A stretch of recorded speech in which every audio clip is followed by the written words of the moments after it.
En otros temas le queremos contar que el día de ayer, con varias peticiones, especialmente trabajo de miles de fieles, llegaron a la Ciudad de México para ofrecer su fe a la guadalupana. Vea cómo ocurrió. Al ritmo de trompetas y tambores, estos peregrinos participaron por primera vez en la 81ª peregrinación procedentes de Toluca, Estado de México. Son trabajadores de una empresa que encabeza Patricia y Ricardo. Venimos a darle gracias a la Virgen porque muchas familias dependen del trabajo de nosotros, nos dedicamos a los eventos y somos una empresa que tenemos 26 años. El trabajo estuvo lleno de cantos y oraciones, pero sobre todo de música entonada por un verdadero símbolo mexicano.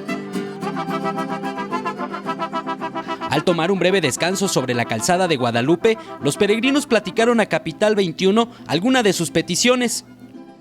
Más que nada que sigamos con trabajo todos, porque dependen muchas familias de nosotros, como te veníamos diciendo, que nos cuiden en nuestro trabajo, porque también el trabajo pues no deja de haber riesgos. Venimos pidiendo por la paz de todo el mundo, venimos pidiéndole paz y armonía familiar y sobre todo para los enfermos su recuperación.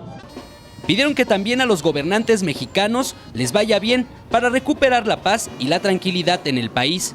Con imágenes de Liber Rodríguez, Eric Pinto, 21 Noticias.